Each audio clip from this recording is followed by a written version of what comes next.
Bonjour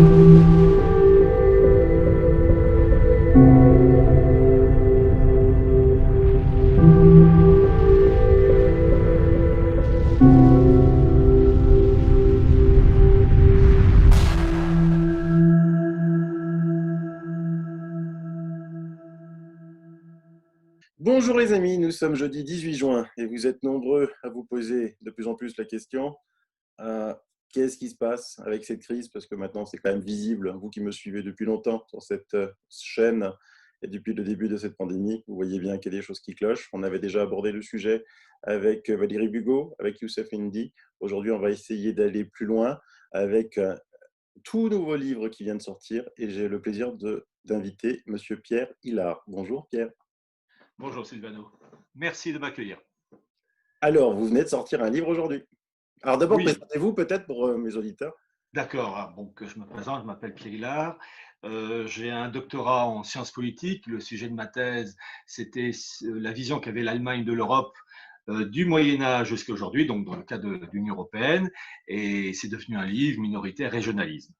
Et puis, j'ai ouvert une porte et j'étais lancé pour faire d'autres recherches. Alors, j'ai écrit différents ouvrages, comme par exemple La marche irrésistible du nouvel ordre mondial, Destination Babel, la Fondation Bertelsmann. J'ai écrit différentes préfaces aussi pour des ouvrages, par exemple, de l'universitaire américain Michael Jones. Et puis, j'ai écrit aussi un livre sur, comment dire, chronique du mondialisme, mais j'ai 3 livres qui sont sortis ces dernières années. Le premier, Atlas du mondialisme, je rassure les personnes qui nous écoutent, il va être réimprimé dans les semaines qui viennent. Voilà. Atlas du mondialisme. Ensuite, Archives du mondialisme aux éditions Nouvelle Terre, c'est le tome 2. Et le livre qui vient de sortir, c'est le tome 3. Je l'ai obtenu pas plus tard qu'hier. C'est Sionisme et mondialisme. Le sionisme de ses origines au Troisième Reich, 1895-1941 aux éditions Nouvelle Terre. Alors, vous pouvez l'avoir en précommande sur le site des éditions Nouvelle Terre. Il va être annoncé sur Amazon actuellement, à l'heure où je parle, donc il est indisponible sans la couverture, mais incessamment sous peu, ça va être présenté sur Amazon. Il n'empêche, allez plutôt en priorité sur le site des éditions Nouvelle Terre. Là, vous l'aurez plus rapidement. Et donc, ce livre-là, j'ai voulu l'écrire pour faire véritablement une étude du sionisme, des origines, en lien avec la gouvernance mondiale. Et finalement, en fait, ce que je souhaite, c'est présenter donc en quelques minutes la situation actuelle, mais c'est surtout expliquer les origines profondes. Et donc, entre 1 heure et demie à peu près, je vais partir loin dans le temps et remonter par étapes, par tranches, le cours de l'histoire jusqu'à notre époque en évoquant les points clés. Parce qu'on ne peut pas comprendre la situation actuelle et le rôle des acteurs d'aujourd'hui sans connaître l'arrière-fond de la boutique. Ça, c'est un élément clé. Alors, on va commencer par l'événement de cette année qui est le Covid-19. Le Covid-19, ça c'est la présentation, ça a été l'allume-gaz qui a déclenché un processus de dynamitage en cours du monde né après 1945, que ce soit en Europe, aux États-Unis, etc. Et c'est un outil, le Covid-19, au profit de raisons supérieures. On peut essentiellement en relever 4. Au profit d'une gouvernance mondiale, d'une monnaie mondiale, de 2 religions mondiales. Je dis bien 2. Une se superposant à l'autre, je l'expliquerai tout à l'heure. Et le 4e point, la destruction de la cellule familiale classique au profit du métissage, d'une population asservie, nomade, c'est 1984 d'Orwell, et tout ça dans le cadre d'une gouvernance mondiale. Alors, quand on voit la situation actuelle, qu'est-ce qu'on voit? On voit un endettement mondial qui a dépassé le cap des 250 000 milliards de dollars, un État américain, l'État fédéral américain, je crois, qui a franchi le cap des 26 000 milliards de dollars de déficit. Vous avez, je crois d'ailleurs, la dette publique et privée américaine a franchi le cap des 77 000 dollars, 77 000 milliards de dollars. Enfin, on voit que on meurt sous la dette. Et à ce sujet, je donne aux internautes une adresse. C'est la situation de l'économie américaine en un écran. C'est vous tapez US, debt, pour dette, D-E-B-T, clock, C-L-O-C-K, et vous avez tous les chiffres qui tournent à toute allure de l'endettement américain dans tous les secteurs. Et c'est révélateur d'une situation sans issue, d'une situation américaine en cours d'effondrement. Et ça touche évidemment à tous les niveaux aussi, tous les pays européens. Et donc tout ça, ça va aboutir, du fait de la crise sociale, à des tensions sociales, à des crises ethniques, des guerres ethniques. Ça se voit aux États-Unis, ça se voit en Europe, ça se voit en France en particulier. Et dans le cas américain, vous avez eu récemment l'affaire George Floyd et Black Lives Matter. Et en particulier, j'avais étudié ça dans mon livre Atlas Mondialisme, j'avais étudié ce Black Lives Matter puisque c'était créé en 2013 et on trouve derrière les personnes qui financent ça, Goldman Sachs, George Soros et son fils, je crois, qui s'appelle Alex, dans le cas de l'Open Society. Et j'avais illustré, entre autres, ce soutien du mouvement de George Soros à Black Lives Matter dans le cas des élections d'un noir américain qui s'appelle toujours Derek Mackesson, qui en 2016 briguait la mairie de Baltimore. Et pour cela, il avait logé le temps de ces élections dans une maison cossue du Maryland, occupée par un certain James et Robin Wood. Et Robin Wood, membre de l'Open Society. Donc, c'est très intéressant de voir que Black Lives Matter est lié, à l'Open Society de Soros. Et donc, ce qu'on voit actuellement, ce sont des guerres entre factions oligarchiques. Faction oligarchique anglo-saxonne, vous avez une branche qui défend la primauté du dollar avec le pétrodollar en arrière-fond, une autre faction oligarchique anglo-saxonne qui veut la destruction du dollar, tout ça en lien avec la City de Londres. Vous avez des bagarres au sein des oligarchies russes, israéliennes, turques, allemandes, chinoises. À cela se rajoute la route de la soie. Des bagarres entre les empires terrestres, les empires maritimes. Donc ça, c'est, j'allais dire, le truc classique. Mais ce qu'on voit, ce ne sont que les acteurs et des bagarres entre clans. Il faut voir l'arrière-fond, et l'arrière-fond, il y a une apparence ultra-matérialiste et un arrière-fond spirituel, et de l'esprit dépend la matière. C'est-à-dire qu'il faut comprendre la tournure d'esprit de ces personnes, les référents religieux, philosophiques, qui conditionnent ensuite le comportement d'acteurs anglais, américains, russes, etc., en sachant qu'il y a des factions au sein de ces milieux.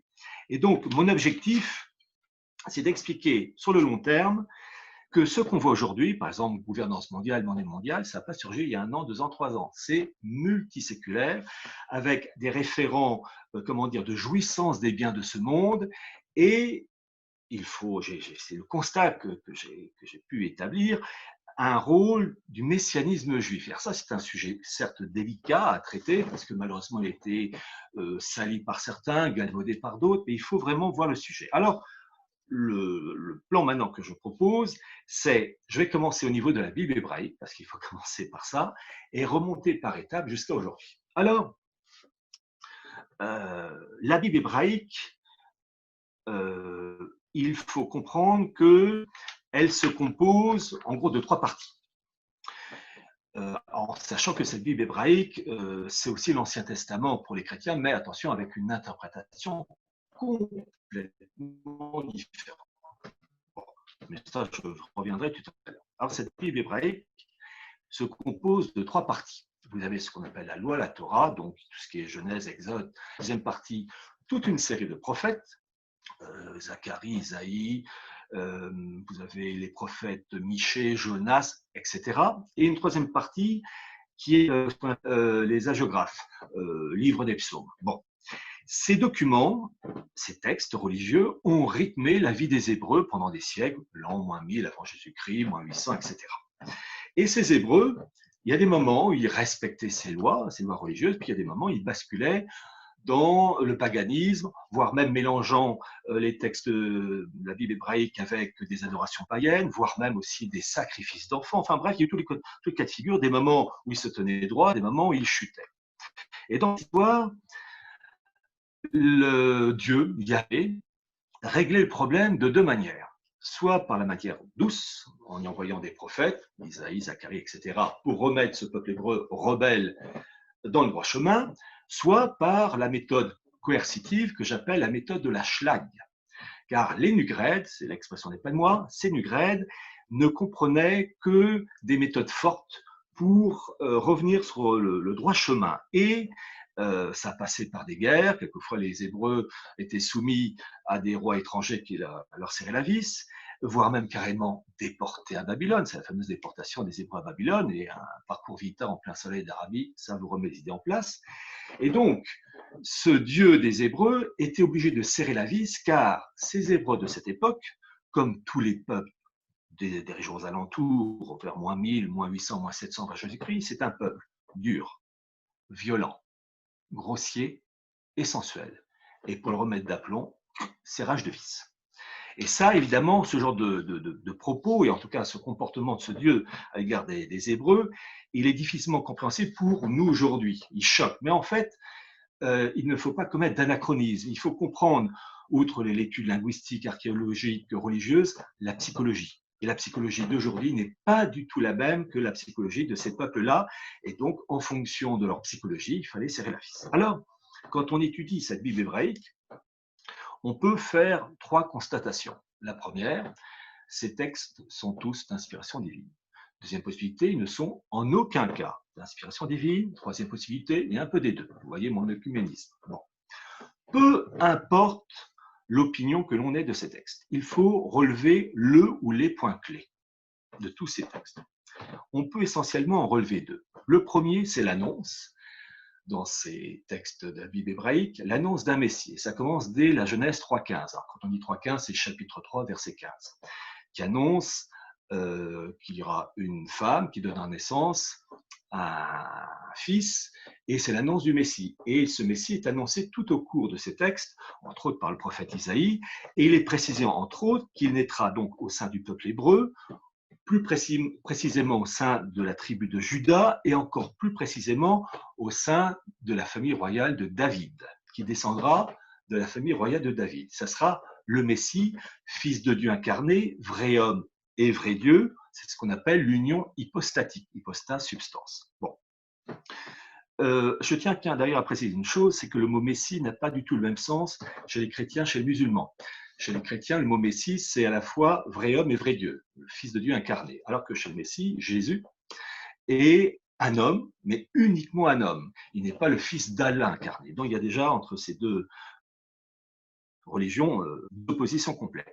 Et parmi tous les textes donc, bibliques qui annoncent l'arrivée de ce Messie, il est entre précisé par le prophète Michée qu'il naîtra à Bethléem. C'est dans le chapitre 5. Ça, c'est le premier. Et le deuxième point, c'est l'annonce progressive, par petites touches, un peu impressionnistes sur les bords, d'éléments qui vont conduire, des éléments qui vont conduire à la création de l'Église catholique, parachevant la religion juive, le mosaïsme. Alors, je ne vais pas vous citer tous les éléments, évidemment, je vais vous en citer qui annoncent par petites touches une bascule supérieure. La première, c'est dans la Genèse 1.1, où vous avez cette fameuse phrase « Dieu a fait le ciel et la terre ». Bon. Si on reprend le texte en hébreu dans le document original et qu'on le traduit, on a une apparente faute de français. La formule traduite directement, ça donne ceci « Les dieux a fait le ciel et la terre ». C'est-à-dire que vous avez un sujet au pluriel et un verbe au singulier. Et les explications que je vais donner, elles viennent de la spécialiste française de l'hébreu biblique, je ne peux pas faire mieux, qui s'appelle Daniel Ellul et qui a écrit un ouvrage qui s'appelle « Apprendre l'hébreu biblique par les textes aux éditions Le Cerf, et c'est page 57 si ma mémoire est bonne. Elle explique que les dieux en hébreu, l'hébreu biblique, se dit au pluriel Elohim. Il exprime à la fois un pluriel de majesté, mais aussi de nombre et d'intensité. Et donc, quand on a les dieux a fait, on a dans le sujet au pluriel une pluralité de personnes, mais en un avec le verbe au singulier. C'est l'annonce en filigrane de la Sainte Trinité. Et elle précise plus loin que lorsque Elohim, les dieux au pluriel, est suivi d'un verbe au pluriel, dans ce cas-là, les dieux, ça signifie, ça se traduit par les anges ou les divinités païennes. Donc, c'est très intéressant de voir que vous avez une connotation, enfin plus qu'une connotation, une marque, qui indique dans les dieux a fait une expression divine qui annonce la Sainte Trinité, et dans les dieux ont fait, si Elohim est suivi d'un verbe au pluriel, les anges et les divinités païennes. Donc, on a déjà l'annonce de la Sainte Trinité. Et cette chose, elle s'accentue avec la Genèse 18, dans l'épisode du chêne de Mambré, où Abraham, devant sa tente, voit arriver trois hommes. Et il est saisi par la majesté divine émanant de ces personnes. Il va à leur rencontre et il s'adresse à eux en se prosternant au singulier. Donc vous voyez, il y a des signes avant-coureurs et vous allez comprendre pourquoi. J'explique ça parce que à un moment donné, il va falloir établir des connexions et ça touche notre époque actuelle, vous allez comprendre. Le troisième exemple que je puisse vous citer, c'est Genèse 14. Après une victoire sur ses ennemis, Abraham voit arriver Melchizedek, roi de Salem, roi de Jérusalem, qui est le prêtre du Très-Haut et qui préfigure le Christ. Et Melchizedek récompense Abraham de sa victoire en lui apportant du pain et du vin. Donc ça préfigure le Christ. Il n'arrive pas avec du couscous et des dattes. Bon. Autre élément, quatrième élément, c'est le prophète Zacharie, les chapitres 9, 11, 12 et 13. Donc Zacharie, c'est à peu près 5e siècle avant Jésus-Christ, qui annonce déjà cette idée d'un Messie, fils de Dieu incarné, qui arrivera à Jérusalem monté sur une ânesse, et c'est ce qui s'est passé pour le Christ, qui sera vendu 30 pièces d'argent, le Christ a été vendu 30 deniers, qui sera mis à mort, et Zacharie, donc dans les chapitres 9, 11, 12 et 13, annonce que cette mise à mort se fera avec des plaies à la main. Et c'est très intéressant parce que la mise à mort en question, qui annonce la crucifixion, ce n'est pas une méthode de mise à mort juive, c'est romain. Et au 5e siècle avant Jésus-Christ, l'Empire romain n'existe pas. Donc c'est très intéressant de voir ces éléments qui préparent et qui conditionnent l'esprit des Hébreux. Et puis le 5e exemple que je peux citer, c'est le prophète Isaïe, entre autres les chapitres 7 et 53. Le chapitre 7, Isaïe, c'est le témoin messianique, dit bien que le Messie naîtra d'une vierge. Et le terme en hébreu, c'est Alma. Alma veut dire vierge qui n'a pas eu de rapport sexuel. D'où naîtra loin, du verbe oindre, l'Emmanuel.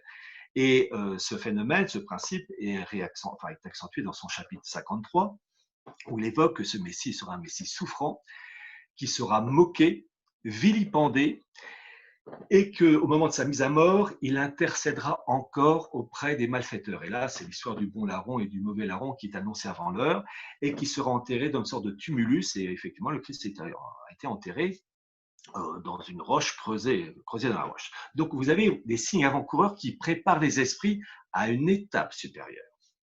Et on doit se poser la question ensuite de l'authenticité de ces textes bibliques, de la Bible hébraïque. Alors, on peut citer deux cas. D'abord, le document de la Bible hébraïque, le document le plus ancien, c'est le Codex d'Alep du Xe siècle.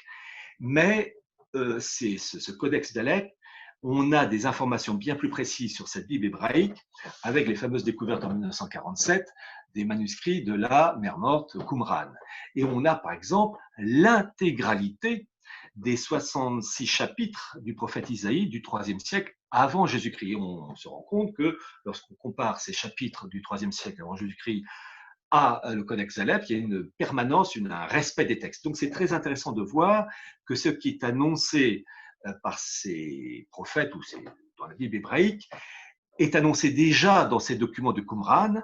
Et chose encore plus intéressante, et là on peut un peu, vous allez voir, on va se rapprocher de notre époque, c'est que vous avez eu entre 270 et 150 avant l'annonce de la Bible hébraïque en grec. Le grec, c'était l'anglais de l'époque, entre 270 et 150 avant Jésus-Christ par les élites juives d'Alexandrie. Et c'est ça qui va donner la Septante, l'Ancien Testament pour les chrétiens. Et chose très intéressante, donc ça a été fait par les élites juives de l'époque, et chose très intéressante, vous savez, pour comprendre une chose, il faut avoir différents avis. Et je me suis appuyé sur les propos des travaux, du dictionnaire encyclopédique du judaïsme, qui considère sa traduction de l'hébreu, donc la Bible hébraïque en grec, comme une catastrophe. Pourquoi? Parce que ces textes ont été fixés avant l'arrivée du Christ. Ils auraient été faits 2-3 siècles après sa naissance, on aurait dit que ça a été trafiqué. Or, chose très intéressante, ça a été fixé avant, et ils considèrent cette traduction comme une catastrophe pour eux, pour la cause juive, car ils disent que c'est une faute aussi grave que la faute commise par les Hébreux au temps de Moïse avec le veau d'or. Donc très intéressant de voir qu'il y a déjà des reproches au sein de ce milieu concernant la traduction. Alors, quand la chose a été faite, on peut dire que tous ces documents qui annoncent donc l'arrivée de l'Église catholique, qui parachèvent la religion juive, le mosaïsme, la religion juive ne peut plus exister. Elle a été parachevée, terminée par le Christ mort et ressuscité. Mais voilà, et c'est là où on va arriver à l'intersection, vous avez des Juifs rebelles qui vont refuser de reconnaître le Christ comme leur Messie et qui attendent toujours le Messie au service de la gloire seule d'Israël, Israël dominant les nations. Donc un côté très hiérarchique. Et il est vrai que lorsqu'on lit des passages de la Bible hébraïque, il y a des passages, quand on les lit, c'est tout simplement la soumission des nations à Israël. Et ce que ces Juifs n'ont pas compris à cette époque et ne comprennent toujours pas, c'est que, en fait, ces textes-là étaient allégoriques. On a affaire à des Hébreux à cette époque durs, violents, grossiers, violents et sensuels. Pour leur faire comprendre certaines choses, il leur faut des choses, entre guillemets, un peu grossières. Tape à l'œil. Les choses fines et subtiles, ça leur passait au-dessus. Les prophètes étaient là pour leur faire passer ce passage, leur faire comprendre que lorsqu'il est dit que Israël, le nouveau Jérusalem, va dominer les nations, ce n'est pas une vision matérialiste de la chose, mais une vision spirituelle. Et que cette nouvelle Jérusalem, c'est l'annonce de l'Église qui va étendre son manteau sur les nations aux dépens du paganisme. Et ces Juifs rebelles vont refuser cette chose-là et vont constituer un nouveau judaïsme. Et là, on rentre dans cette période, la prochaine étape, et ce nouveau judaïsme, il y a en gros 3 choses qu'il faut voir, le Talmud, la Kabbale et le noachisme. Alors, ce nouveau judaïsme, le Talmud, il va se créer entre 100 et 500 après Jésus-Christ en raison de la montée en puissance de ce catholicisme avec entre autres l'édit de Constantin 313 qui reconnaît cette religion. Bien. Le Talmud, c'est le code civil, politique et religieux de la synagogue rebelle. Talmud de Babylone, Talmud de Jérusalem, avec la Mishnah et la Gemara. Mishnah, ce sont les écrits, Gemara, ce sont les commentaires. Ce Talmud, code civil, politique et religieux de la synagogue rebelle, s'est construit en opposition et uniquement en opposition au catholicisme entre 100 et 500 après Jésus-Christ. Et je dis bien uniquement au catholicisme. C'est pas construit ce Talmud en opposition à l'islam, car l'islam n'existait pas. Je rappelle que l'islam n'apparaît qu'au 7e siècle. Donc, pour comprendre le Talmud, il faut le comprendre dans une construction en opposition féroce, violente, à l'idée que ce Talmud, les représentants du Talmud, refusent d'admettre que le Christ, c'est le Fils de Dieu incarné, c'est le Messie. Ils rejettent violemment. Et d'ailleurs, c'est tellement vrai que dans le Talmud, vous avez des passages où le Christ est dans une marmite bouillante remplie d'excréments, des propos blasphématoires. Chose très intéressante, vous n'avez aucun propos blasphématoire dans le Talmud contre Bouddha, Mahomet ou Vishnu. Les seuls propos blasphématoires que tient le Talmud, c'est uniquement à l'égard du christianisme. D'une certaine manière, c'est l'hommage du vice à la vertu. Et ça, c'est révélateur. Et l'importance du Talmud pour cette synagogue rebelle est tellement grande qu'ils ont une formule pour cela. Ils disent que la Bible est l'eau, la Mishnah est le vin, le Talmud est la liqueur aromatique. Donc, vous voyez le point fort du Talmud en opposition farouche à la jeune Église et qui se construit en opposition à la vraie religion juive qui était le mosaïsme, qui a été parachevé par le Christ. Après le Talmud, vous avez la Kabbale. Qu'est-ce que la Kabbale? La Kabbale, c'est l'interprétation ésotérique, donc réservée à quelques initiés, des textes de la synagogue rebelle. Alors, la Kabbale, c'est l'évocation des esprits, des anges. Et en fait, pour l'Église catholique, c'est purement satanique. Et élément intéressant, c'est que la Kabbale a été déjà dénoncée et rejetée par le prophète Isaïe dans le chapitre 8, verset 19, qu'on retrouve dans les textes de Qumran, 3e siècle avant Jésus-Christ, où il dit que, entre autres, il parle du peuple errant, il dit qu'il errera, il parle des Juifs rebelles, et quand il condamne la Kabbale d'inspiration satanique, le terme qu'il utilise, c'est les obotes et les idonymes. Donc, en fait, la Kabbale est déjà annoncée avec d'autres termes et dénoncée par le prophète Isaïe. Et la Kabbale, c'est quoi? C'est l'adoration d'un Dieu infini, supérieur, qui s'appelle l'Ensof. Et l'Ensof, vous le trouvez dans le préambule de la Déclaration universelle des droits de l'homme en 1789. Simplement, ce n'est pas écrit Ensof, c'est écrit être suprême. Et donc, on a déjà, par ces indices, plus qu'indices d'ailleurs, la marque kabbalistique dans la Révolution française. Alors, après la Kabbale, donc qui va avec des moments de plus en grande puissance, hein, je ne rentre pas dans les détails, vous avez le troisième élément, donc Talmud, Kabbale, le noachisme. La synagogue rebelle met en place, à cette période, enracine et fortifie le principe du noachisme. Qu'est-ce que le noachisme? C'est la religion pour les non-juifs, c'est-à-dire pour 7,5 milliards d'habitants. Et cette religion, en fait, doit être, c'est pourquoi je parlais de deux religions mondiales, la religion mondiale pour la communauté juive et la religion mondiale, le noachisme, pour les non-juifs. C'est une religion qui contient 7 lois contre le vol, contre l'homicide, mais il y a essentiellement 4 points clés qui correspondent et qui caractérisent le noachisme. Le premier, c'est le rejet de l'incarnation, c'est-à-dire un rejet complet de l'idée que le Christ est le Fils de Dieu incarné. Bon. Et en cela, le noachisme n'est pas en contradiction avec l'islam, puisque je rappelle que dans l'islam, Jésus est reconnu comme un prophète, mais en aucun cas comme le Fils d'Allah incarné. C'est un homme honorable, respectable, mais ce n'est pas du tout le Fils de Dieu incarné. Donc, dans le cas du noachisme, le Jésus de l'islam n'est pas en contradiction. Le deuxième point, c'est le rejet du sacerdoce catholique, car le prêtre est le transparent du Christ. Vous avez l'homme et la fonction, l'homme plus ou moins la hauteur, mais le prêtre, la fonction, elle est parfaite. Et le prêtre, de par la messe, le sacrifice de la messe, rappelle le sacrifice du Christ sur la croix. Ça, il faut que ça soit aboli. Et Vatican II explique, peut permettre de comprendre bien des choses. Le troisième point, dans le noachisme, c'est le rejet de la Sainte Vierge. L'Immaculée Conception, mère de Dieu. Ça, c'est une horreur, il faut que ça soit rejeté. Dans l'islam, Marie est une femme respectée, honorable, mais elle n'est pas la mère d'Allah.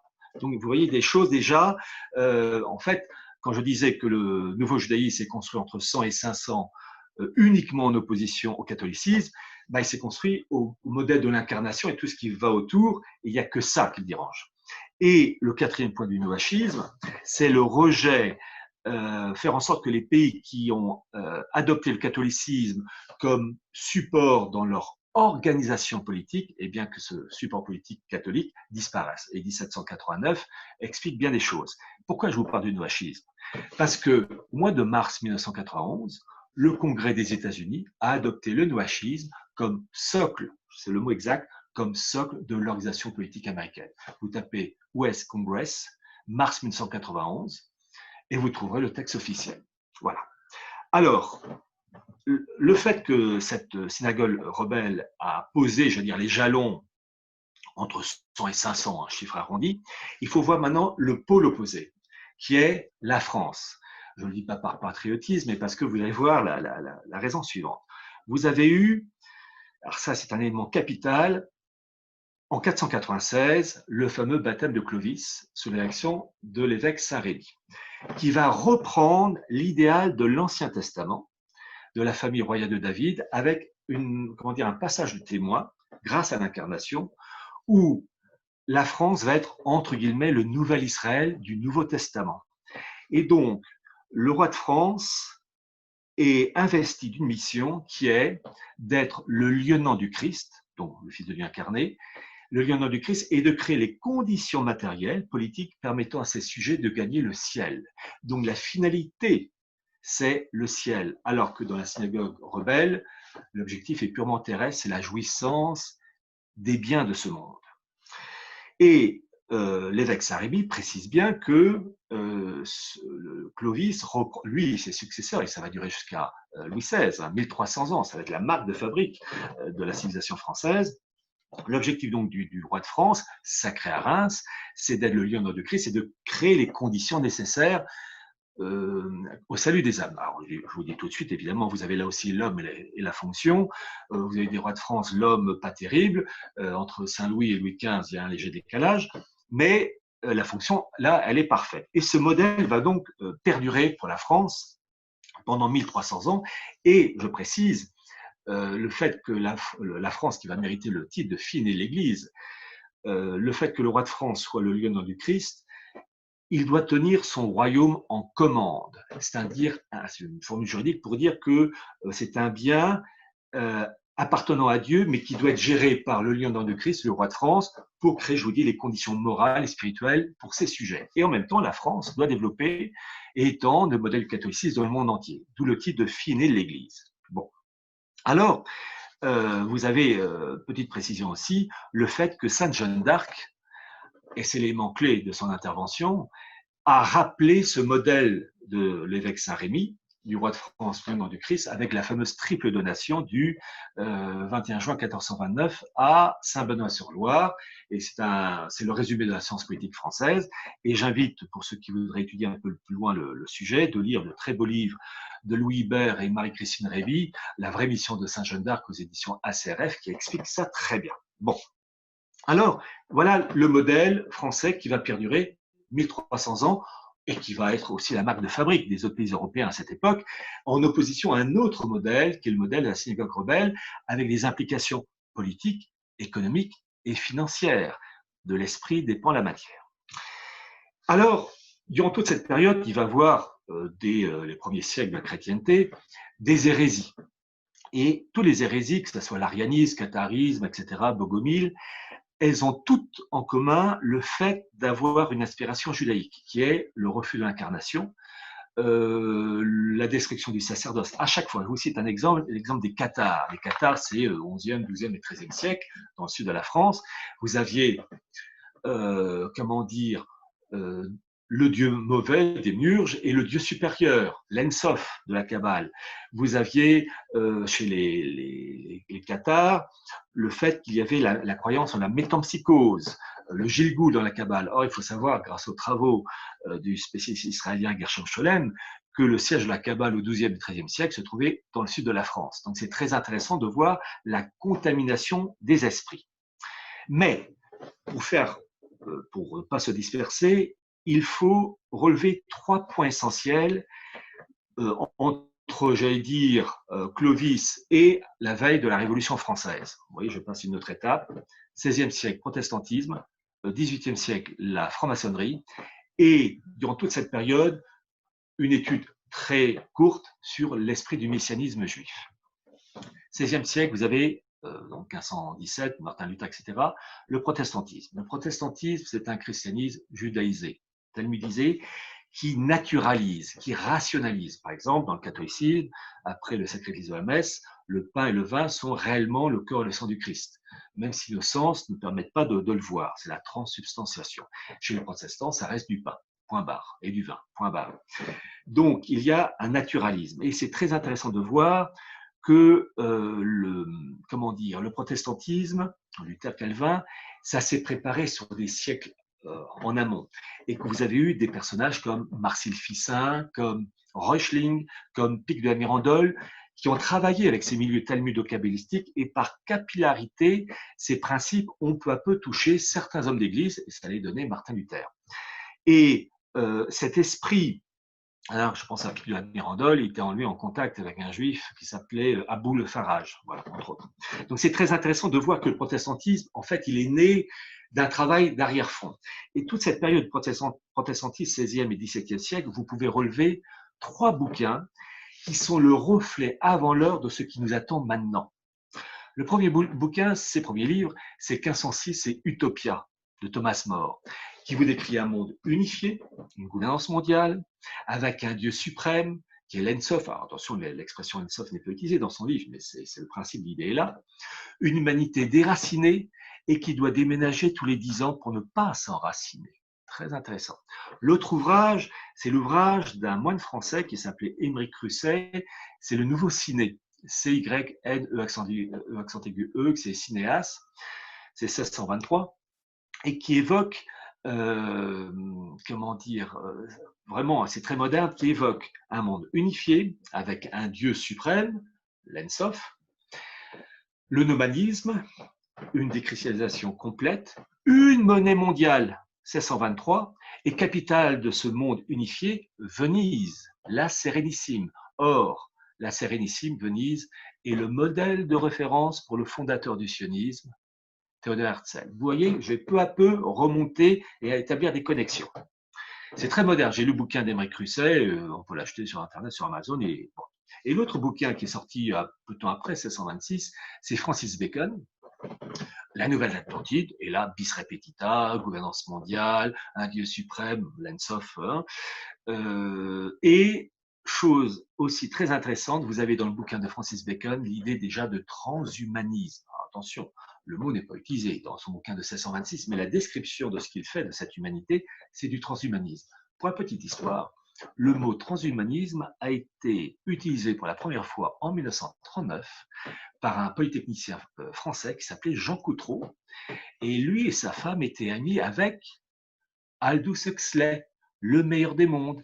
Et c'est Jean Coutreau qui va refiler ce mot transhumanisme à Aldous, qui va ensuite le refiler à son frère Julian Huxley, qui va l'utiliser dans les années 50. Et c'est comme ça que le mot s'est diffusé. Mais à l'origine, c'est un Français, Jean Coutreau, qui était lié à la synarchie.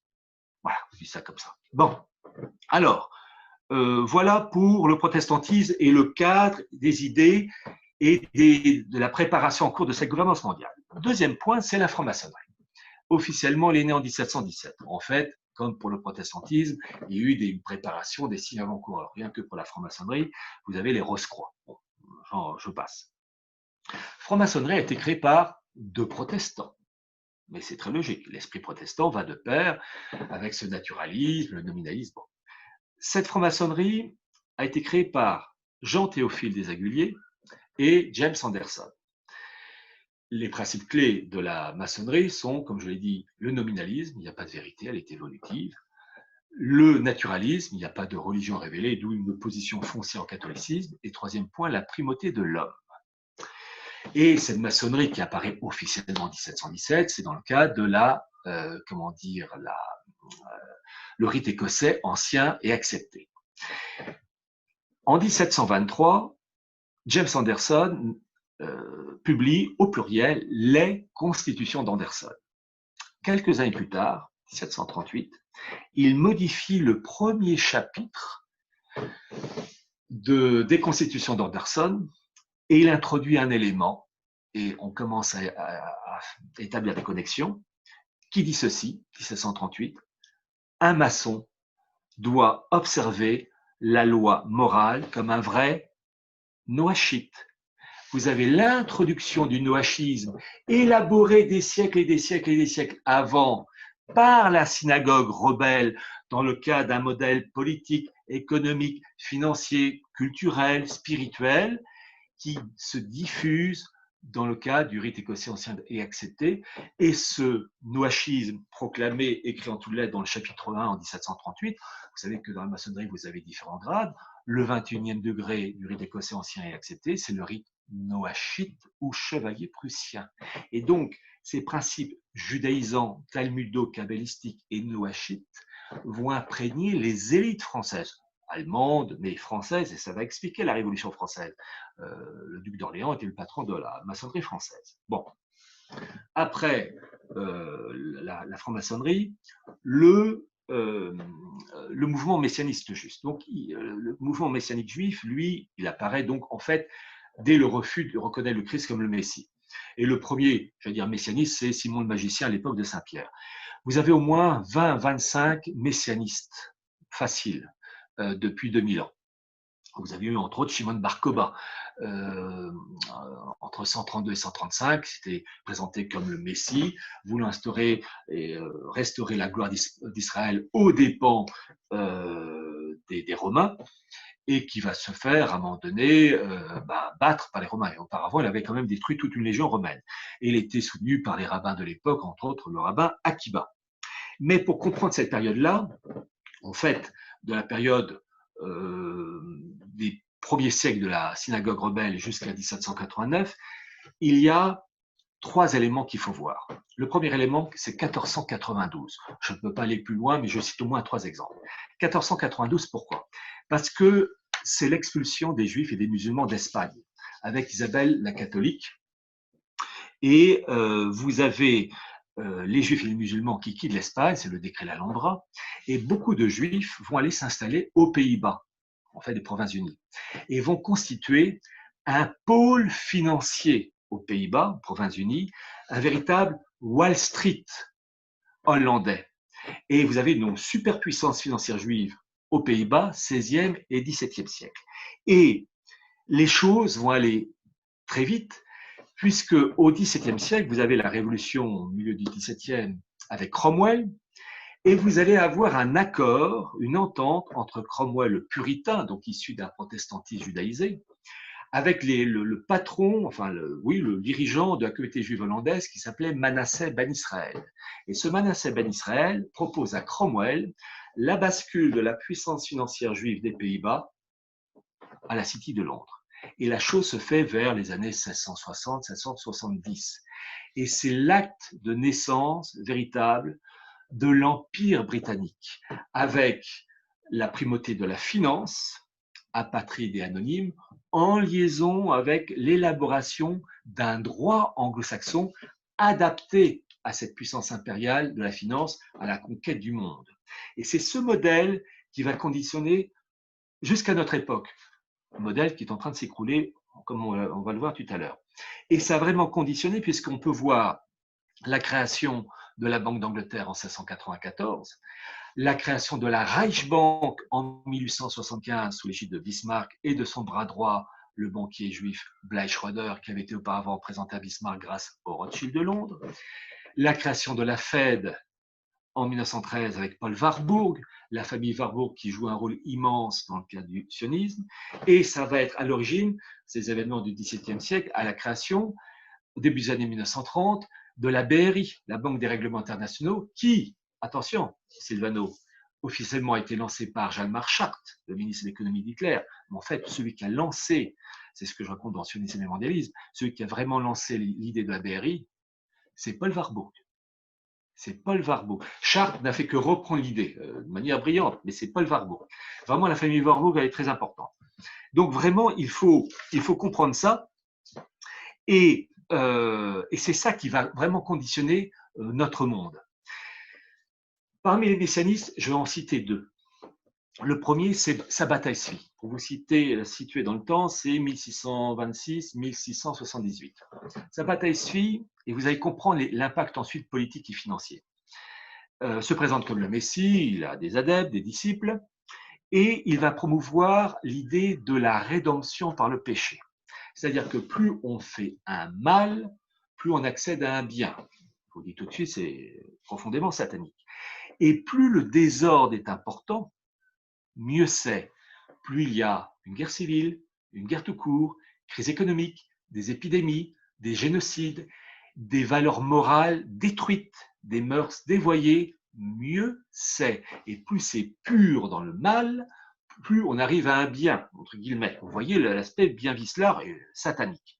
Et ce Sabbatai Tzvi, je vous passe les détails, va devoir se convertir faussement à l'islam, lui et ses disciples, et ça va donner ce qu'on va appeler dans l'Empire ottoman les Dönmei, les apostats. Et ils vont infiltrer ce milieu de l'Empire ottoman, et c'est ça qui va donner naissance, quelques temps plus tard, enfin, quelques générations plus tard, aux jeunes Turcs avec Mustafa Kemal. Et dans mon livre Sionisme et mondialisme, les liens entre Theodor Herzl et le mouvement jeune turc, croyez-moi, c'était étroit. Et donc, bien comprendre cette idée de rédemption par le péché qui remontait entre autres aux travaux d'un rabbin du XVIe siècle qui s'appelait le rabbin Isaac Luria. Je vous passe les détails, mais il faut bien comprendre que cette idée de accélérer le mal dans tous les domaines permet d'aboutir à un bien. Et ce même principe va être repris par un autre messianiste.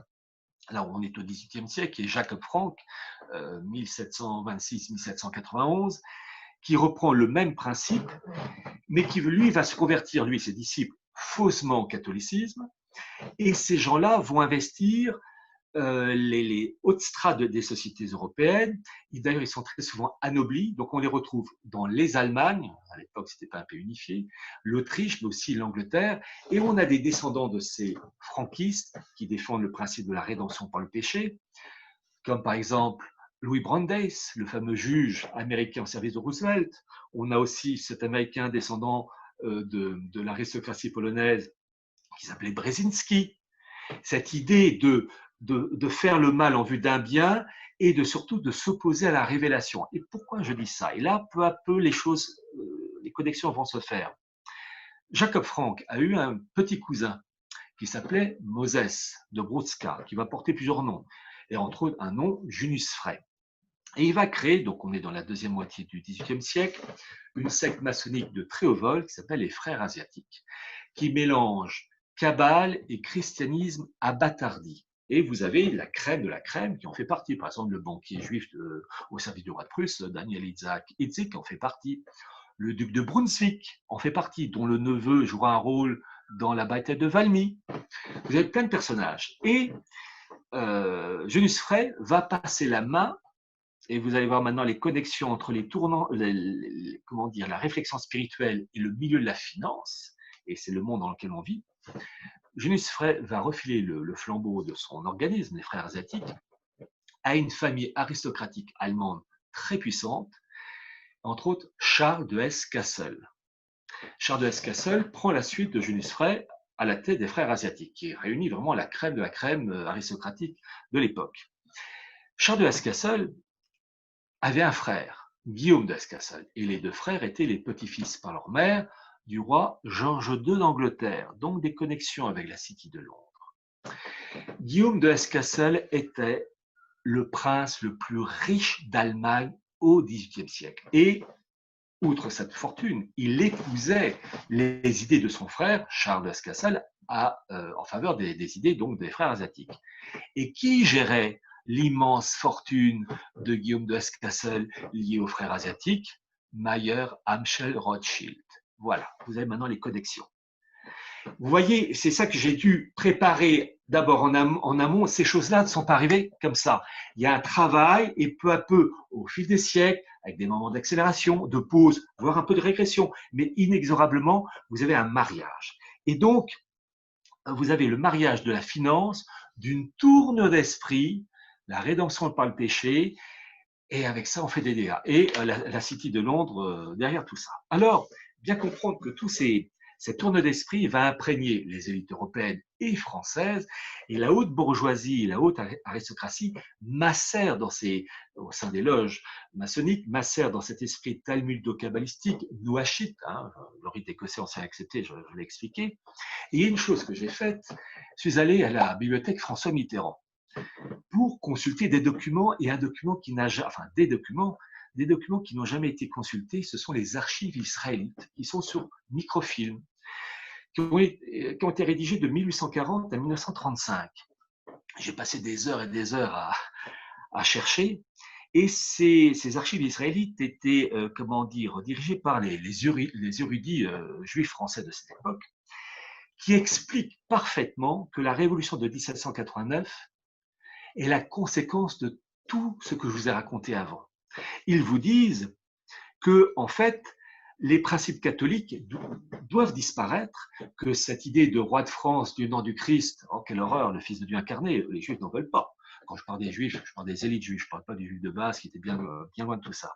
Et donc, ils expliquent que les élites françaises étaient imprégnées de ces idées, et en particulier, ils rendent hommage aux philosophes français, imprégnés de ces idées talmudo-kabbalistiques, nouachites, et entre autres, ils rendent hommage dans le numéro de 1878, qui est le centenaire de la mort de Voltaire, et ils disent Voltaire, si Voltaire nous a été funeste, le voltairianisme nous a été éminemment utile. Voltaire était antisémite, donc ça les choquait, évidemment, ils n'aimaient pas. Mais ce que faisait Voltaire, c'était de détruire l'organisation catholique française, et ça rendait service à la synagogue. Ils expliquent toujours dans ces écrits d'archives israélites que tous les mouvements subversifs avant 89, c'est eux.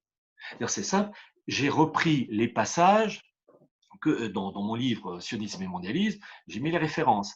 Et en fait, qu'est-ce qu'ils disent? Que le monde doit être unifié, régi par ces principes judaïsants, et comme ils disent eux-mêmes, grâce aux principes de 1789, qui ont, je cite, un caractère hébraïsant prononcé.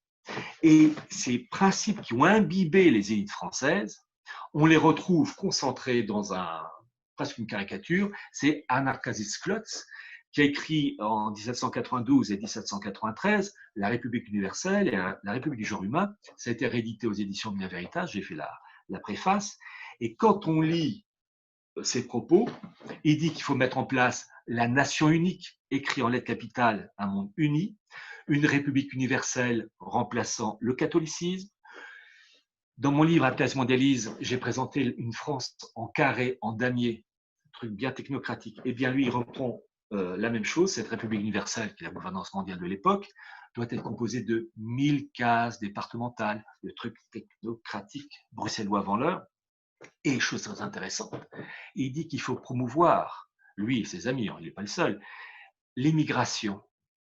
Alors, il parle des Chinois, des Cafres, les Cafres c'est le mot pour dire noir, pour détruire les nations, parce que le fait de faire venir ces populations en France, mais en fait il dit partout dans le monde, c'est pour détruire un courant d'esprit du catholicisme.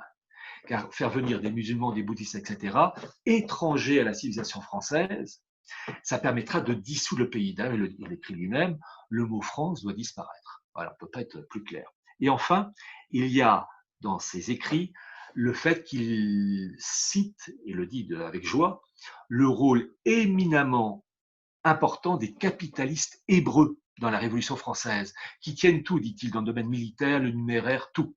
Donc on a en fait une préparation des esprits parmi les élites françaises, noachisées, et qui vont être d'une certaine manière la voiture balai de la synagogue rebelle. Voyez-vous, c'est la grande différence entre 1789 et 1917. 1917, vous avez 80% des bolcheviks sont juifs. Là, c'est facile.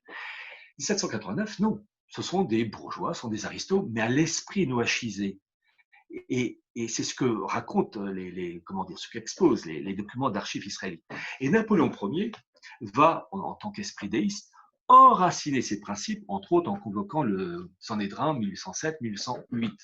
Et c'est tellement vrai, c'est que suite à cette action de Napoléon Ier, depuis cette époque, vous avez eu, donc, durant la période impériale, la synagogue qui récite une prière à la gloire de la famille Napoléon.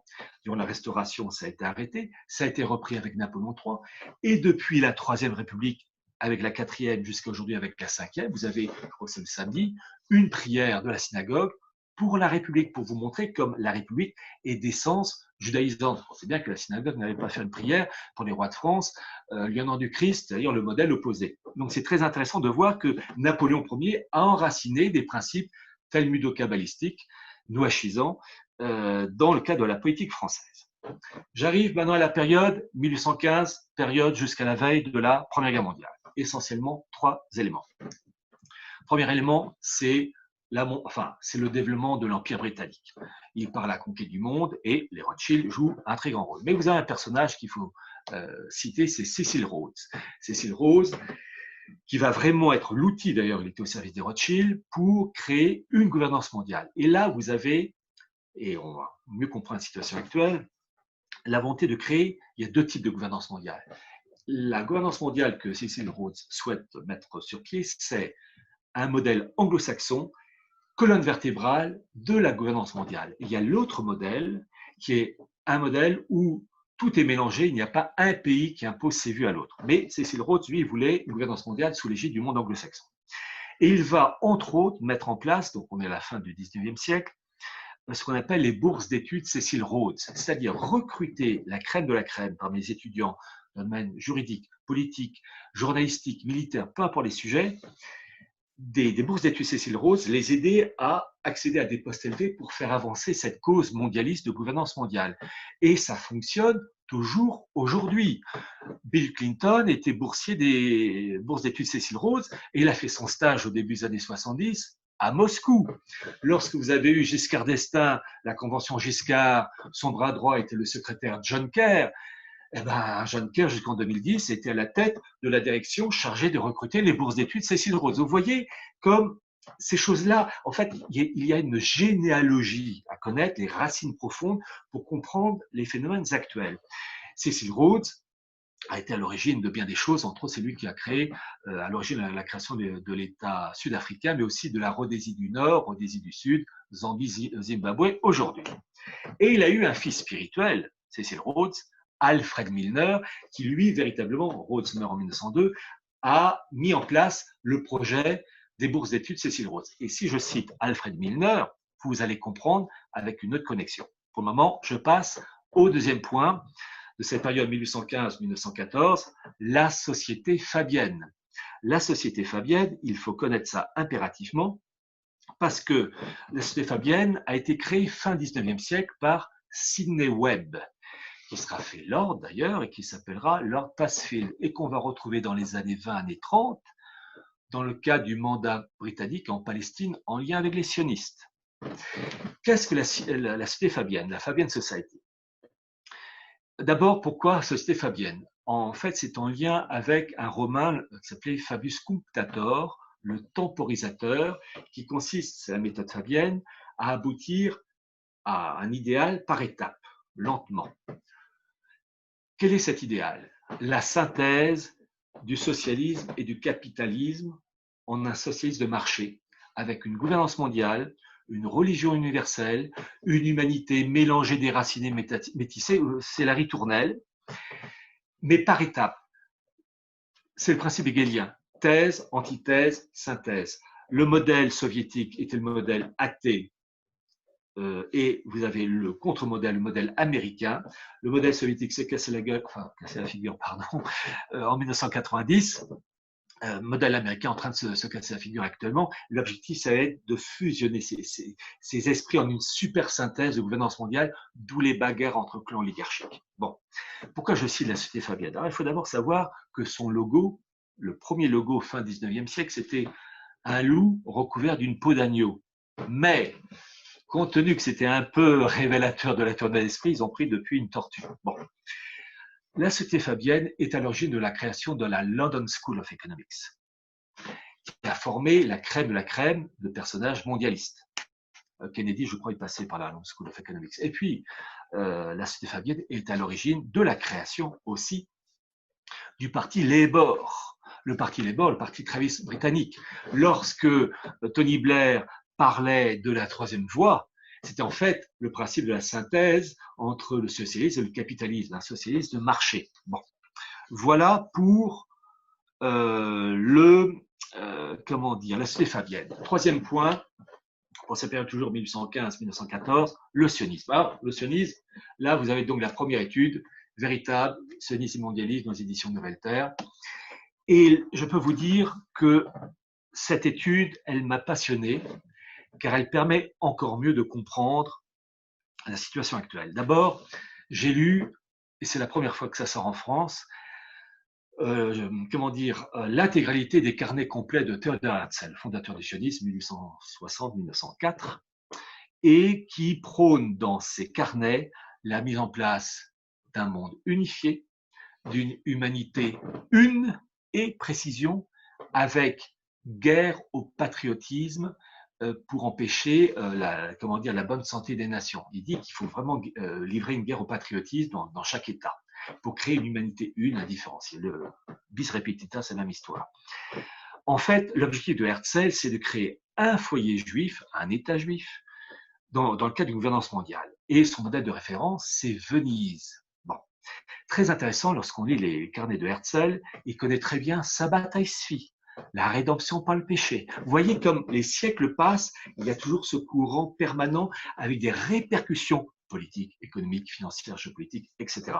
Mais aussi avec des oppositions internes. Et là, quand on lit les carnets complets de Herzl, d'abord, on ne voit pas un état profond, on voit des états profonds, que ce soit au niveau allemand, autrichien, Empire ottoman, russe, anglais, ce sont des guerres internes.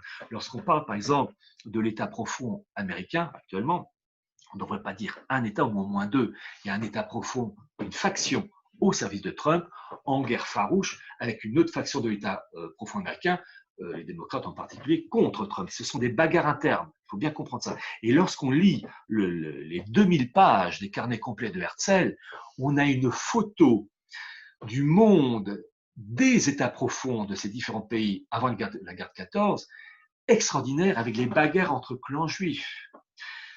C'est bien simple. Vous aviez certaines factions juives, pas toutes, contre Herzl. C'est d'une violence et d'une brutalité à un tel point qu'Herzl dit bien, et il écrit dans ses carnets, que si cela continue comme ça, il va devenir le plus grand de tous les antisémites. Et il a été enterré à Vienne, et il a été ensuite, sa tombe a été envoyée en Israël, suite à la création de l'État d'Israël. Ils se sont bien gardés, les Israéliens, de mettre l'épitaphe qu'Herzl voulait qu'on mette sur sa tombe, qu'on trouve dans ses carnets complets.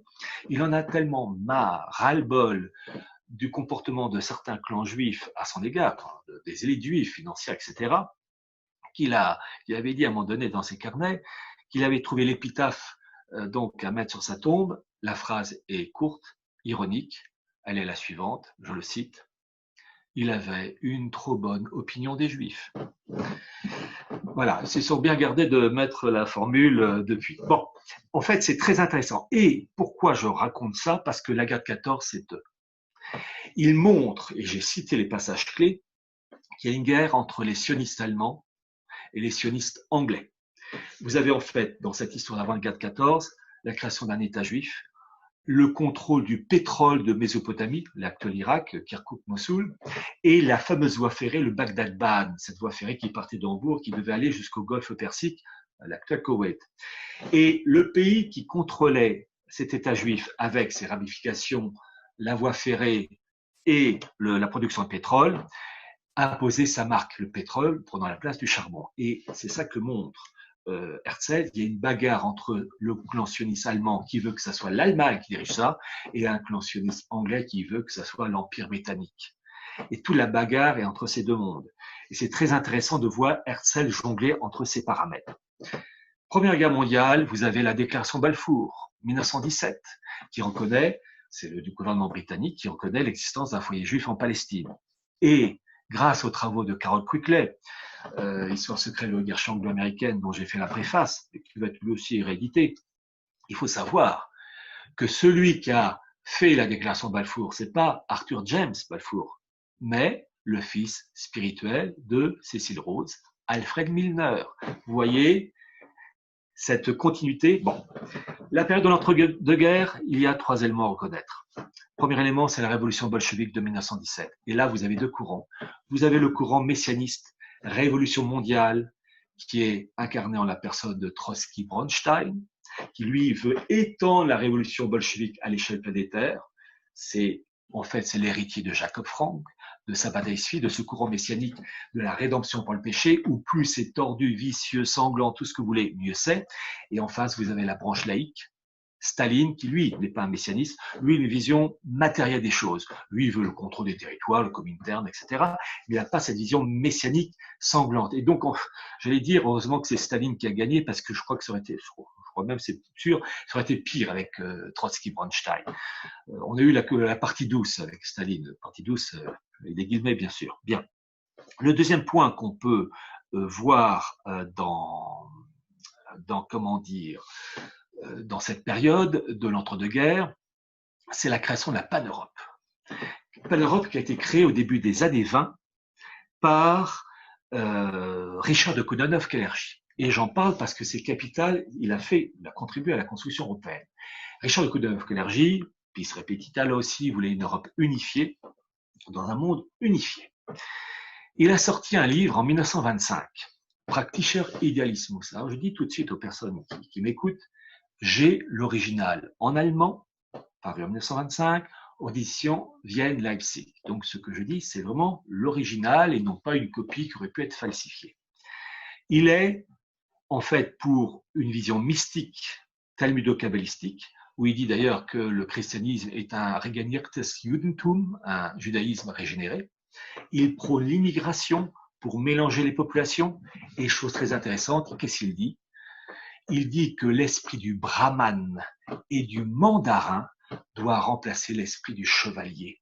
Le chevalier qui représente le modèle occidental catholique et l'esprit du brahman et du mandarin, l'esprit oriental. C'est très intéressant. Et évidemment, l'émigration joue un rôle puisqu'il dit toujours dans ce document de 1925 que l'objectif c'est de créer une population métissée, je cite son expression, négroïdo-asiatique.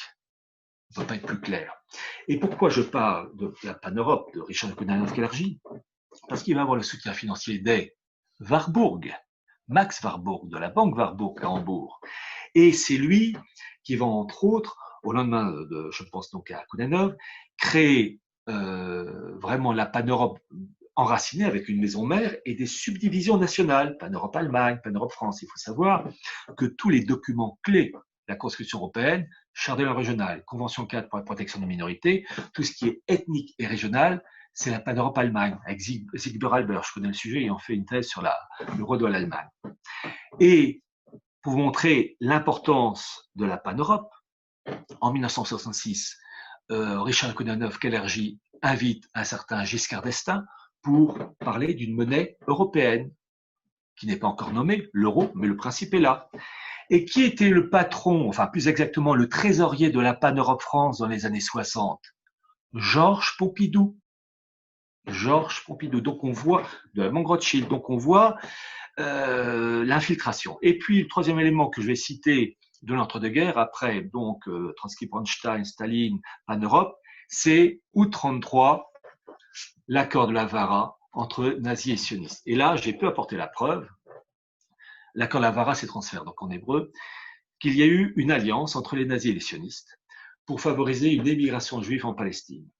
Et que si l'État d'Israël a pu voir le jour en 1948, il n'y a pas de secret, les nazis, enfin le régime nazi a joué un rôle certain en accord avec la fédération sioniste allemande. Et je peux vous dire qu'il y a eu même la création de kibbutz en Allemagne, avril 1939.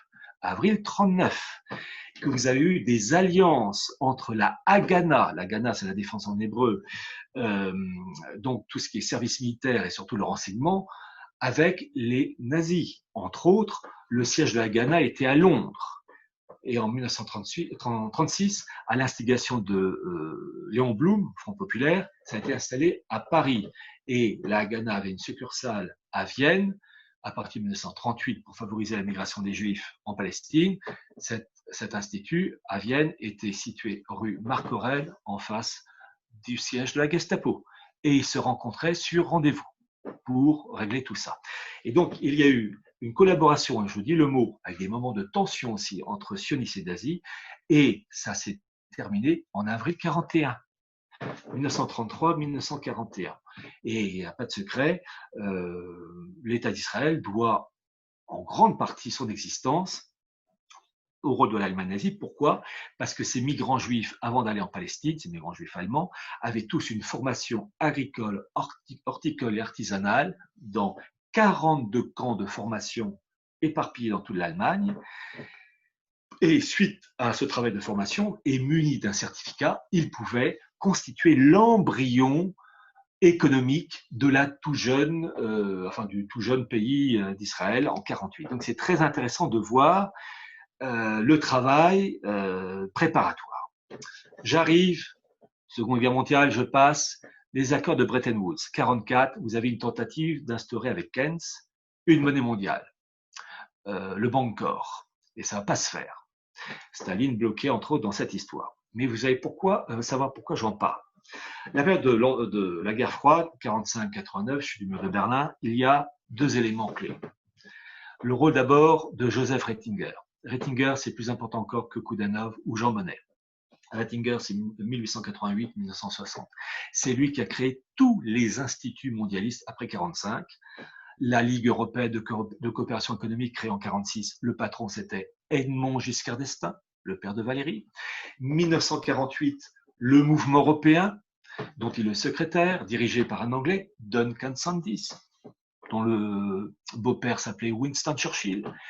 Le fameux le congrès laïc de mai 1948, présidé par Churchill d'ailleurs, c'est Joseph Ratzinger, et c'est le même Joseph Ratzinger qui est à l'origine de la création du Bilderberg.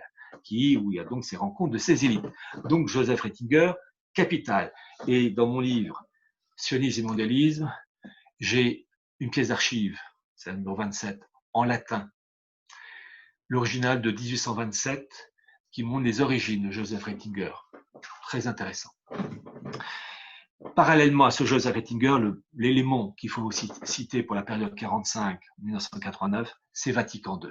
Vatican II, c'est 1789 dans l'Église, et dans mon livre Atlas du mondialisme, donc je répète qu'il va être réédité d'ici quelques semaines, j'ai pu prouver le rôle des élites juives dans cette histoire, et en particulier une revue, la revue Look, qui tirait à 7 millions d'exemplaires, et qui a publié un rapport très intéressant, je vais publier l'original, How the Jews Changed Catholic Thinking, comment les Juifs ont changé la manière de penser catholique, et qui explique comment l'Église a été noachisée pour l'adapter à la gouvernance mondiale. Et Gerd Rickner, qui était le secrétaire général du Congrès juif mondial, explique que les deux collaborateurs du cardinal Béat étaient des juifs convertis et qui ont contribué à la noachisation de l'Église. Bon, maintenant, je suis du mur de Berlin jusqu'à aujourd'hui. Vous voyez, par tranche, vos souffrances vont se terminer dans quelques temps, rapidement. La chute du mur de Berlin, il y a eu quelques éléments annonciateurs. Je vais les citer par étapes. C'est janvier 1988. La revue Les Économistes vous allez voir, c'est dans mon livre Archives du mondialisme, a préparé le terrain. Je rappelle que la revue Les Économistes, c'est Rothschild, c'est aussi la famille Agnelli. A publié en janvier 1988 un idéal de gouvernance mondiale et de monnaie mondiale, le Phénix. Et soyez prêts pour la monnaie mondiale, et vous avez des billets, des marques, des yens et des dollars qui brûlent, et de ce brasier naît l'oiseau Phénix, la monnaie mondiale. Voilà le document, c'est l'original.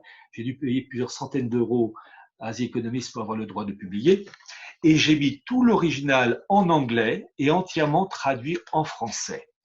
Et pourquoi c'est important? Parce que, en fait, c'est l'esprit de franquiste, sabbatéo-franquiste, où on doit tout détruire. Quand vous avez le dollar, le mark et le yen qui sont détruits, un brasier, c'est la destruction complète, totale du modèle né depuis 44-45, les accords Bretton Woods, qui doit être détruit, dynamité, au profit d'une étape supérieure. Donc vous avez l'annonce d'un dynamitage qui a été confirmé par le patron de la Banque d'Angleterre. Je vais vous donner la référence dans quelques minutes.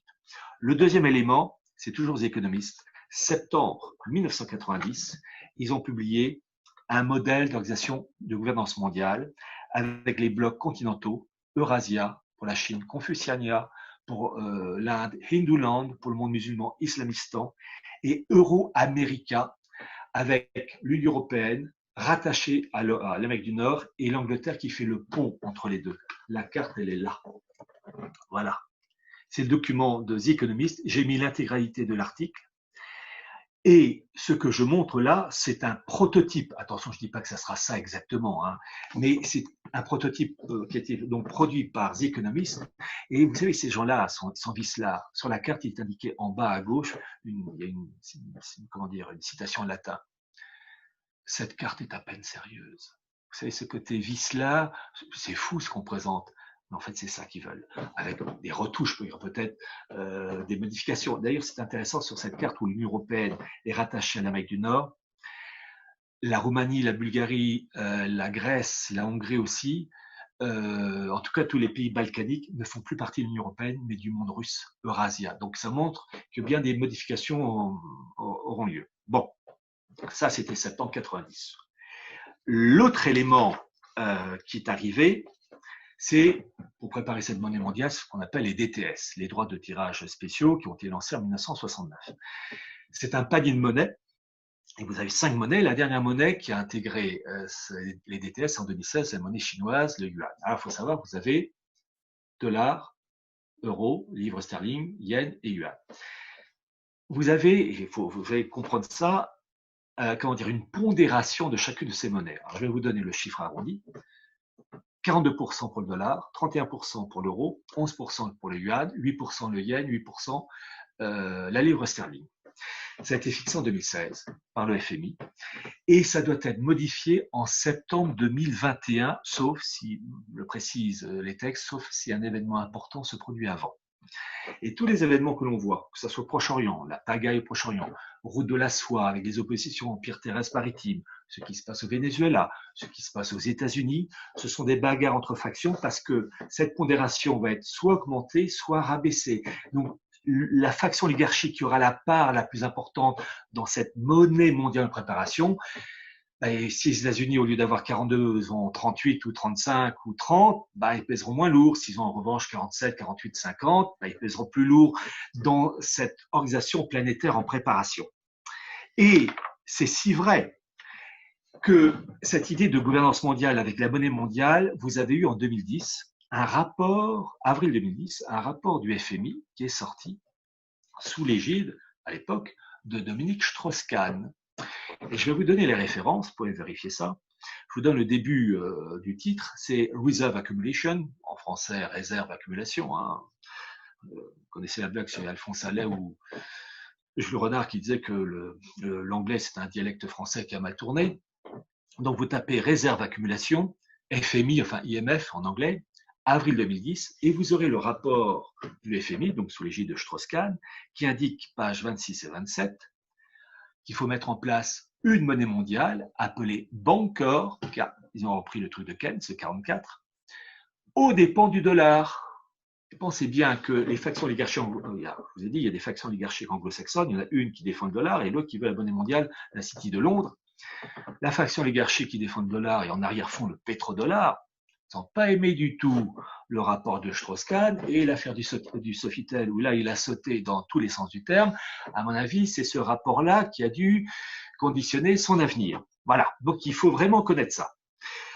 Outre donc ce document du FMI, il faut voir aussi, et ça, voyez-vous, on s'en rapproche, j'ai mis les principaux extraits dans mon bouquin Sionisme et mondialisme, le fameux discours du patron de la Banque d'Angleterre, McCartney, en août 2019. Chaque année, vous avez aux États-Unis, en août, la réunion des grands patrons de la Fed, BCE, Banque d'Angleterre, etc. Et son discours est sur le site de la Banque d'Angleterre. Qu'est-ce qu'il dit? Qu'il faut mettre en place une monnaie mondiale, dématérialisée, d'ailleurs il a une expression pour ça, une monnaie synthétique hégémonique. Ça ne peut pas être plus clair, aux dépens du dollar. Et il ajoute cette phrase d'inspiration sabbatéo-franquiste que cette mesure ne se fera pas sans heurts. Vous savez, très tasse de thé. C'est entendu, en fait, c'est la couverture des économistes de 1988, c'est-à-dire une destruction complète du système dans une pagaille et une souffrance énorme pour passer façon ordo ab chaos d'une étape à une autre. Et donc, on voit, et je dois vous dire une chose, au mois d'août 2019, quand j'ai lu son discours, il m'a tourmenté parce que ça annonçait finalement le chaos préparatoire. Et je me disais, quelle être la ligne gaz?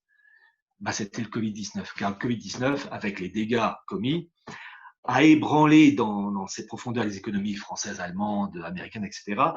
Et ça y est, le processus est lancé pour la fameuse bascule.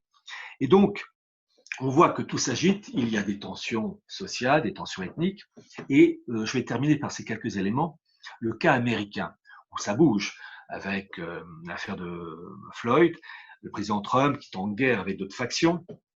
Il y a une chose qu'il faut connaître, c'est que l'organisation territoriale américaine repose, dans un État fédéral, sur deux textes clés. 1807, Insurrection Act. L'autre, c'est 1878, c'est le Post Comitatus Act. Ce sont des textes qui régissent les rapports entre les États fédérés américains, Arizona, Texas, Floride, etc., et l'autorité suprême de Washington. Et les États fédérés ont un droit pour se gérer eux-mêmes. Et l'État fédéral américain ne peut pas agir comme ça. Ces textes risquent d'être, de basculer avec les événements. Vous avez eu les événements du 11 septembre 2001 et vous avez eu, alors je ne vais pas tous les citer évidemment, les présidents américains Bush fils et Obama qui ont mis des textes dictatoriaux dans le cadre d'une loi martiale, mais pour le moment qui sont suspendus. Le premier, c'est le National Defense Authorization Act de Bush de 2006,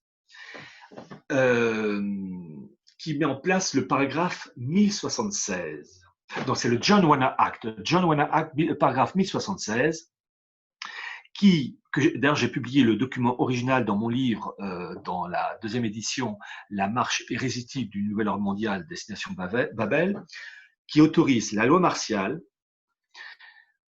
quand les fonctions gouvernementales sont déstabilisées, crise économique grave, épidémie, conditions sanitaires bouleversées, où l'armée américaine impose ses vues et instaure la loi martiale. Très intéressant. Ça, c'est donc le John Warner Act, paragraphe 1076. Et l'autre document, c'est un document qui a été signé par le président Obama le 31 décembre 2011, et là, c'est le National Defense Authorization Act 2012, qui stipule dans son paragraphe 1021, vous voyez SEC 1021 dans la version originale en anglais, qu'en cas de crise grave et de loi martiale, tout citoyen américain peut être arrêté, mis en prison, without trial, sans procès et sans limite de temps. Donc, si les choses s'aggravent aux États-Unis, Trump pourra peut-être, je dis bien peut-être parce qu'il y a des tensions internes, peut-être pourra utiliser ces textes, mais il ne faudra jamais oublier qu'il pourra le faire en raison de l'action des présidents Obama et Bush fils. Voilà.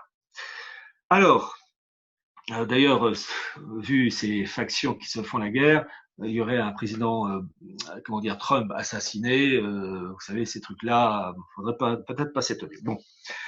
En fait, on arrive à une situation où vous avez une bagarre, je termine par ces mots. Gouvernance mondiale, je vous dis, vous avez deux blocs. Le bloc qui veut, c'est la City de Londres, une gouvernance mondiale où tout est mélangé, et la City de Londres qui verrouille tout ça, et puis une faction oligarchique américaine qui veut la primauté du dollar. Bon. Tout semble aller vers la victoire de la City de Londres, mais il ne faut jamais jurer dans ces trucs-là. Chose intéressante, Trump semblerait, j'ai mis avec prudence, semblerait être acquis au principe des États-Unis qui ne soient pas le cœur de la gouvernance mondiale, mais un des piliers. Et c'est ce que voudrait au fait finalement Poutine. Poutine, en 2014, a prononcé un discours très intéressant, le discours de Valdai, où il dit qu'il est pour le nouvel ordre mondial, politique, économique et juridique, avec une ONU modernisée et avec des unions régionales où chacun respecte les intérêts des autres, alors que la faction d'en face veut la primauté du monde anglo-saxon, puis les miettes pour les autres. Et ça, Poutine n'en veut pas. Donc en fait, ce sont des bagarres. S'ajoute à cela l'aspect spirituel, la faction libéralo-libertaire des Rothschild et la version plus classique religieuse d'un Poutine, mais liée aux Lubavitch. Et les Lubavitch, ce sont, si je puis dire, les cathotradis du monde juif, c'est-à-dire que leur parler du Gay Pride, ça, il ne faut pas leur en parler, hein, c'est Verboten. Et qui plus est, avec, et ça, il faut lire Gershom Scholem qui explique très bien l'esprit du hassidisme, que ces juifs-là qui tournent, avec Berel Lazar, qui tournent autour de Poutine, sont pour un messianisme avec une neutralisation du messianisme. Messianisme, oui, mais pas tout de suite. C'est ça qui est terrible. Il faut voir les aspects militaires, politiques, économiques, financiers, mais aussi l'aspect spirituel dans ces milieux où ceux qui veulent le messianisme tout de suite, ceux qui le veulent pas tout de suite, et ceux qui ont vraiment une vision laïque des choses. Vous avez des nuances, et ce sont des bagarres. Qui va gagner? Je ne sais pas, mais je terminerai par le point suivant. Ce n'est pas la peine d'évoquer l'action de tel homme politique, de tel financier aujourd'hui. Certes, il faut le faire, ça va de soi, mais je vais vous dire, on ne réglera pas le problème tant que deux éléments clés n'auront pas été détruits. Les principes de 1789 et Vatican II. Tant qu'on n'aura pas détruit l'échiquier sur lequel on voit les dirigeants politiques et financiers se promener, tant qu'on n'aura pas détruit ces échiquiers-là, on aura toujours les mêmes mots. Et je rappelle que la France, elle est née du baptême de Clovis, et que tant qu'elle ne retrouvera pas ce modèle de civilisation, elle est condamnée. Tant que l'Église n'aura pas détruit Vatican II et retrouvé son modèle d'avant Vatican II, elle est humainement, j'ai bien dit humainement, détruite. Je prends la providence, les choses tournent, mais il n'y a pas de secret. On vit une époque où le processus de destruction est lancé. Vous avez une expression française, brûler ses vaisseaux, là on y est. J'espère que les choses se récupéreront, mais une chose est sûre, on va souffrir. parce que dans leur esprit, il faut aller jusqu'au bout. Et la rédemption par le péché, eh bien, c'est l'application d'un phénomène ancien. Et ce que nous voyons, ce n'est que la conséquence de siècles et de siècles de préparation. Et là, on est dans le produit final, et là, pauvre de nous. Mais je tiens à préciser une chose, on a été prévenu dans le passé par de belles intelligences, je pense à Monseigneur Delassus, je pense à d'autres personnes, à des laïcs aussi, comme Pierre Virion. Et malheureusement, on n'a pas compris que ces choses-là allaient aboutir à des situations graves. Vous savez, l'affaire Epstein avec la pédophilie, ça rentre aussi dans cette histoire de faire un mal. Vous savez, quand on touche à l'enfant, on touche au pur. Et plus on touche au pur, plus pour eux, on arrive au bien. Donc on voit on est arrivé à la croisée des chemins. Bon, je pense qu'on s'en sortira, mais on s'en sortira dans bien des souffrances, mais on s'en sortira que si on repart sur des bases saines et dans lequel la France, un retour aux fondamentaux de la France, né de Clovis et de Saint-Rémy, et dans le cas de l'Église, les principes de la tradition. Vous avez ma conclusion avec ces propos. Sylvano. Pierre, c'était exceptionnel. Hein. C'est là, je crois que, non, je suis sûr, vous êtes mon premier invité où je n'ai rien dit parce qu'il n'y a rien à dire. Il n'y a pas de questions à poser. J'ai oublié beaucoup de choses et faute de temps, mais bon. Oui, voilà. Non, c'est pas qu'il n'y a pas de questions à poser. C'est-à-dire que là, par contre, il y a 3000 questions à poser. Et que je Ah, serais reparti pour une émission de 3 heures. Mais je vais associer mes abonnés aux questions, parce que je pense aussi qu'ils en auront plein. Et je vous propose, on fera une synthèse des plus belles questions, et je vous réinvite. Parce que... pour tenter de répondre. D'avance, je m'adresse aux internautes. J'ai été peut-être maladroit dans certains passages, oublié de dire telle chose, pas assez nuancé. On essaie de voir le cadre général. Pardonnez-moi si j'ai choqué certains. Mon but n'est pas de choquer, c'est de dire les choses les plus sûres. Je vous dis, par exemple, mon livre Se disent mondialiste, il y a 800 notes de bas de page sur un sujet qui est délicat. Mon but n'est pas de choquer les gens, mais de dire certaines choses désagréables qui permettent de comprendre la situation actuelle. Voilà. Il y a une phrase de Jean Lafontaine que j'aime beaucoup, Sylvano. L'homme est de feu au mensonge, mais de glace à la vérité. Eh bien, ne soyez pas de glace à la vérité, soyez de feu à la vérité. Non, mais c'est ça. De toute façon, vous êtes inattaquable parce que moi, je le vois bien dans d'autres confrontations que vous avez eues. Vous arrivez à sourcer absolument tout ce que vous dites. Et dans votre dernier livre, vous m'aviez dit l'autre jour que vous aviez, je ne sais pas, vous dépensez quand même pas mal de milliers d'euros pour avoir Oui, des documents originaux que vous avez oui, pu oui. publier. Quand vous faites un chèque de 3 000 euros, vous regardez d'abord votre compte en banque, vous dites la fin du mois, comment vais-je terminer la fin du mois? Et j'ai ça en plus, oh là là. Et il y a des fins de mois, faut manger un peu léger. Voilà. Non, et effectivement, comme vous l'avez dit, il y a 800 notes de bas de page hein, parce que vous vous référez. Mais rien que quand vous parlez, je ne sais pas comment vous faites, hein, il faudra me donner votre secret pour retenir tous les chiffres que vous avez cités, les dates précises, c'est juste hallucinant. Quoi. Disons que quand on est plongé dedans, ça après, mais vous savez, il y a des moments où je parlais, je dis zut, j'ai oublié ça, mais comment c'est déjà? Et bon, Alzheimer doit commencer un peu, enfin, j'espère pas trop. Je Pas pense tout de suite, pas, non, j'espère. je pense pas, parce que Ah. là, quand même, en 1h30, on vient de faire 3000 ans d'histoire, hein, quand même. En fait, c'est ça, je vais vous dire, c'est ça que je voulais tenter de faire, c'est la situation actuelle, c'est un embrouillamini, un tel qui dit ça, qui dit c'est politique, financier, géopolitique, ce qui se passe en Irak ou en Iran, Venezuela, ce qui se passe aux États-Unis. En gros, pardonnez-moi l'expression, c'est quoi ce bordel? Hmm.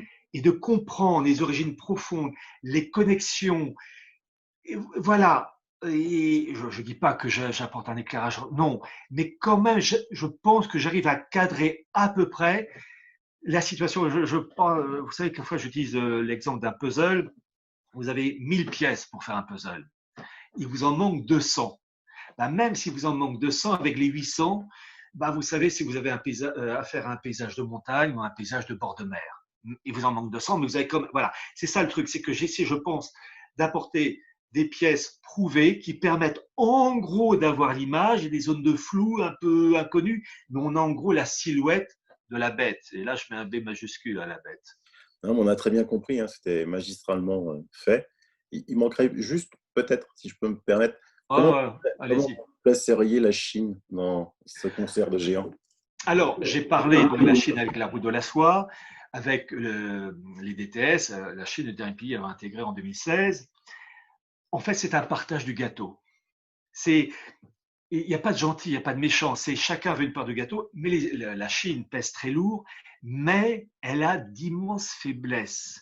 Et ça, j'en ai parlé dans un chapitre de mon livre Chronique du mondialisme, sa démographie, où il y a une étude qui a été faite sur la démographie chinoise. Ils sont dans la zone, ils sont dans l'œil de cyclone, où ils n'ont pas encore les conséquences négatives, mais l'avenir va faire mal parce que ils ont pendant des dizaines d'années tué les bébés filles. Or, on n'a pas mieux fait pour faire un enfant, un garçon et une fille. Et je pense toujours à la chanson de Patrick Juvet, vous allez voir, là, je sens la vraie culture, la chanson Où sont les femmes? Ah bah, croyez-moi, en Chine, la chanson pour moi de Patrick Juvet, elle a de l'avenir. Et vous avez, je crois, au moins 30 millions de jeunes femmes chinoises qui n'existent pas parce qu'elles ont été malheureusement tuées, assassinées. Et donc la Chine, elle pèse lourd, mais sa démographie, quand vous voyez sa pyramide, c'est une excroissance au niveau des personnes de 35 ans, 40 ans, 50 ans, 60 ans, une base réduite, mais en plus déséquilibrée du côté féminin. Et donc, avec les années qui passent, cette base réduite et déséquilibrée, ils vont avoir 30 ans, 40 ans, 50 ans. Et là, l'enfant unique égoïste chinois refusera de payer la retraite des multiples Chinois âgés. Et là, la Chine, je l'attends en tournant. Bon, de toute manière, vous savez, la situation est telle que le processus est lancé de chaos. Voilà. Le Covid, c'est l'allume-gaz. Je ne sais pas combien de temps ça va prendre, mais pas 10 ans, hein, ça je vous le dis tout de suite. Ouais, on est d'accord. Pierre, merci beaucoup. Je mets dans le lien. Merci Sylvano de m'avoir ouvert votre porte. Avec grand plaisir. Et je mets dans le descriptif de l'émission le lien pour pouvoir commander ce superbe dernier livre. Et pour ceux qui n'en ont pas encore eu, précommander la nouvelle édition. Sodier et mondialisme aux éditions Nouvelle Terre. Je remercie l'éditeur d'avoir accepté ce livre. Il m'a dit, on va terminer par ça, son expression, ça a été « vous donner un sacré coup de pied dans la fourmilière ». Voilà, mais il a été courageux. Et je le remercie. Bravo, bravo. Merci Pierre. À très bientôt. Merci Sylvano. Merci. Au revoir. Bye bye.